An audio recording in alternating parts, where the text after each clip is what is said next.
Good day, everyone. How are you? I hope you're safe and at the same time you are enjoying learning with me through the videos and modules that I am providing you.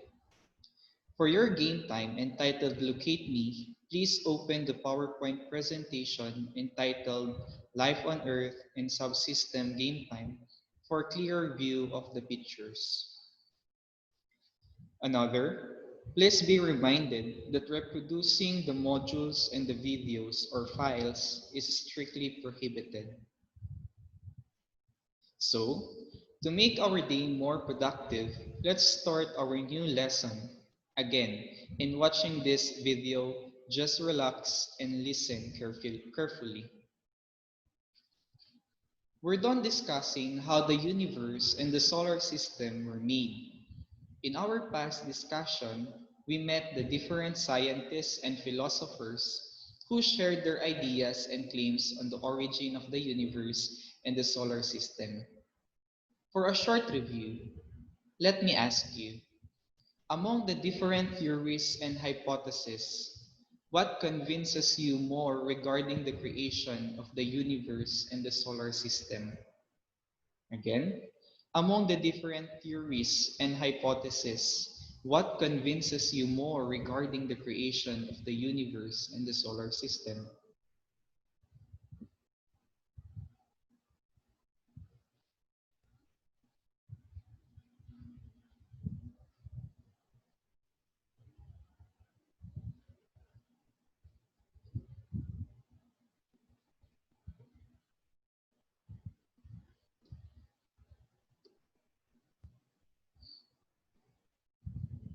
In the creation of the solar system, Earth is the third planet nearest to the Sun. Earth is known to be the blue planet. And as we go on with our discussion, we will be able to know the reasons behind this claim. I want you to reflect on this picture, class. What is your observation? Every symbol in this picture will give you an idea what this picture is trying to say. Planet Earth is known to be the only planet where living things live. And so, let's encircle living things. Now, what are the role of the other pictures on planet Earth? Or are these things really important here on Earth and to the living organisms living here? Do living creatures need water? Absolutely yes. We drink, we take a bath, we cook our delicious food using water. How about air? Do we need air? Yes. In this time of pandemic, we are wearing face masks and all of us are praying that one day we can safely remove our masks and breathe in fresh air.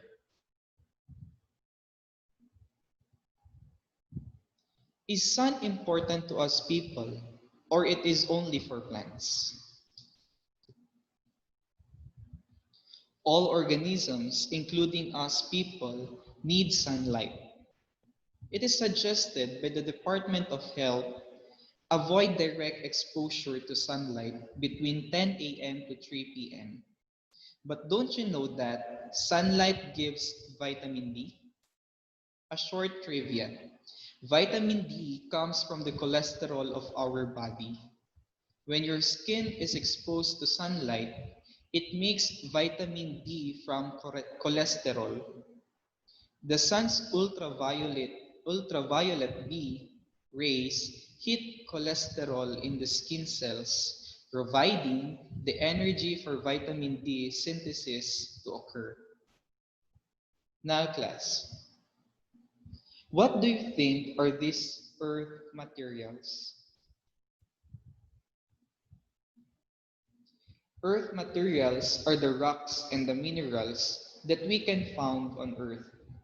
These earth materials are the things we need to create our homes and other things we need in our daily living. In my introduction, I said that the planet Earth was considered as the blue planet. Other scientists and philosophers would tell you that Earth is a habitable planet. All forms of living organisms are here, from the smallest and single-celled organisms to the biggest and multicellular organisms, from the basic form of organism to the most intelligent organisms, which is we humans. Since we are now talking about the reasons why Earth was considered as a habitable planet, let's discuss one by one the different unique characteristics of our planet.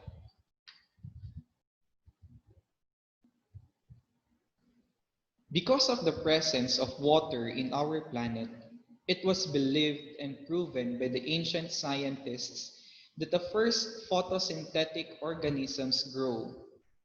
When we say photosynthetic organism, it will live and create its own food with the help of the sunlight. This organism that I am talking about is commonly known as the cyanobacteria. And since it uses photosynthesis as a process of making food, it provides oxygen as its waste materials. Aside from water, we are lucky because planet Earth receives sufficient amount of sunlight. Imagine if we are living in Mercury or Venus. Do you think that the sunlight we are receiving is good to our body? Definitely not. The heat entering to our planet coming from the sun were used by the organisms to create their food. I am pertaining to photosynthetic organisms or simply the planets or the plants, sorry.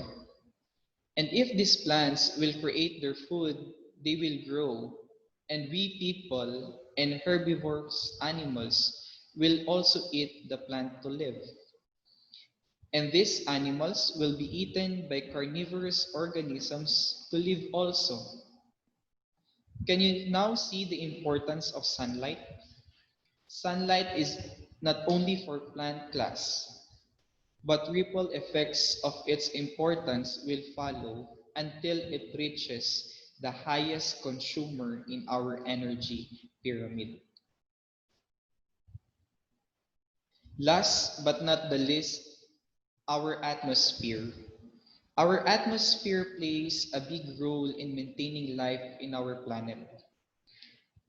Our atmosphere is composed of different gases that all organisms need to live and perform their roles.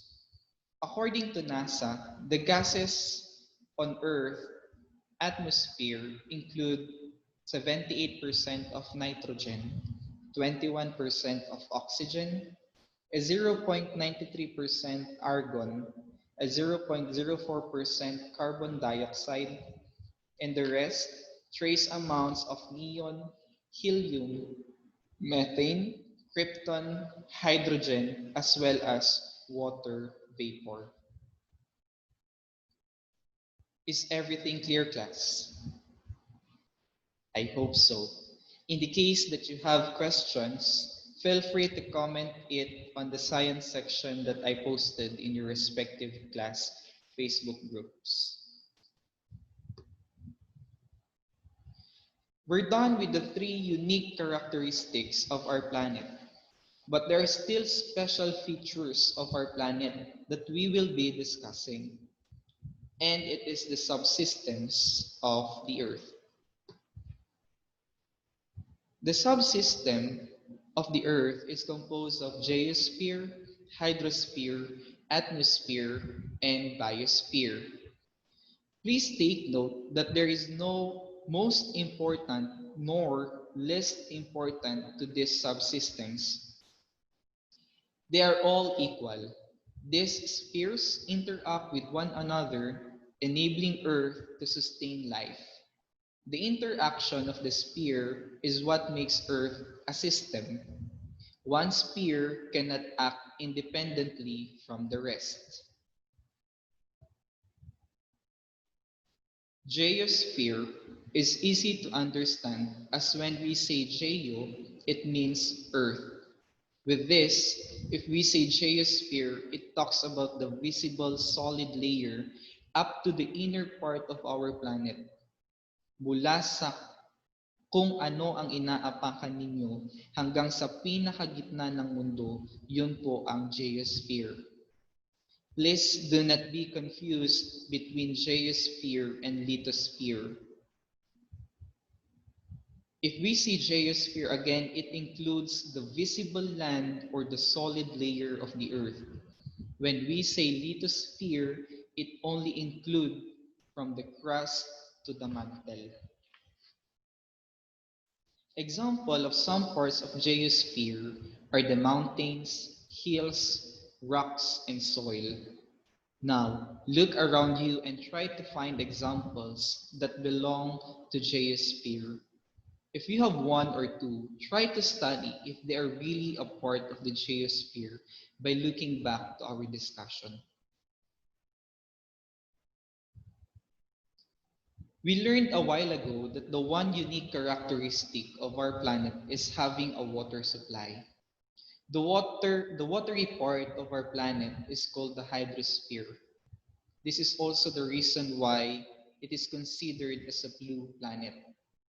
Water is such an important component to sustain life on Earth. But the question now, are we using all the water supply in our daily living? If not, how is Earth's water be distributed? As you can see class in the illustration, Earth's total water supply is made up of 97% salt water or the water in the ocean. And only 3% of Earth's water is fresh water. Within this 3% of the total water supply of our planet, it is divided into different aspects. 79% of the whole fresh water are ice caps or glaciers. 29% are groundwater, and only 1% of our fresh water are accessible to us. This 1% of the accessible fresh water is again distributed to the different bodies of water. 52% of this accessible fresh water are lakes, 38% are soil moisture, 8% is water vapor, and 1 for rivers, and another 1% only the water found in our body. Can you imagine our planet is composed of almost 70% water, but only a very small amount of it we are using? With this information, knowing that we are facing global warming, what can you do so that this 1% will never decrease or worse, will eliminate? Class, conservation of water is a must nowadays. Again, conservation of water is a must nowadays. Atmosphere. We talked it about a while ago. To recall, it refers to the different gases that surrounds us, living organisms.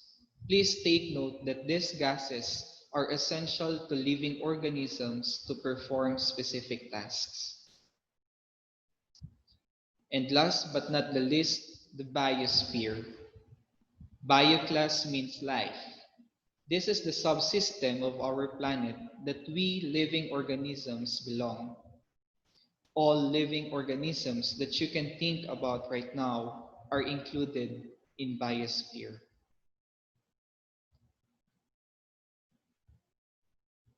Before we discuss the 4 subsystems, I said that these 4 subsystems work together.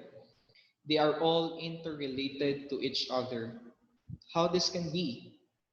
The interaction of these 4 can be explained through the different biogeochemical cycles of our planet. Let's take some examples. Let's talk about the carbon cycle. This biogeochemical cycle will affect the four subsystems. Let's see how. Carbon enters the atmosphere as carbon dioxide from respiration and combustion, and it is under atmosphere. Next, carbon dioxide is absorbed by producers to make glucose in photosynthesis. It is under biosphere. Animals feed on the plant, passing the carbon compounds along the food chain. Most of the most of the carbon they consume is exhaled as carbon dioxide that was formed during aerobic respiration. The animals and plants eventually die, still under the biosphere. Decomposers break down the dead organisms and return the carbon in their bodies to the atmosphere as carbon dioxide by respiration. In some conditions, decomposition is blocked. The plant and animal material may then be available as fossil fuel in the future for combustion. And since this fossil fuel will remain on the ground, it is under geosphere. Some residue now will go to the water bodies of water, and that is under hydrosphere. In summary, class, carbon cycle, we have here the four subsystems. In the atmosphere, in the under carbon cycle, atmosphere is affected because the carbon dioxide will stay in the atmosphere. Under biosphere, carbon can be stored within the plants, and plants will be eaten by animals. Hydrosphere, carbon or the water dissolve carbon dioxide. And because of carbon cycle, we have coal and oil deposits. How about the different natural disasters like volcanic eruption? I'll give you 5 minutes to try, class.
Now let's check.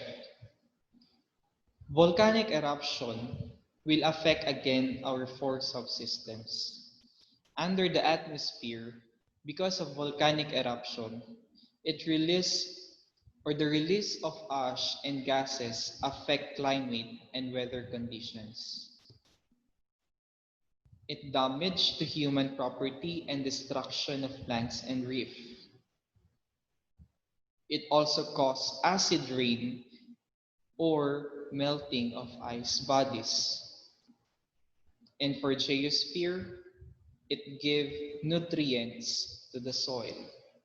So basically, class, ganito kung paano natin i-interpret, or this is how we connect the four subsystems together.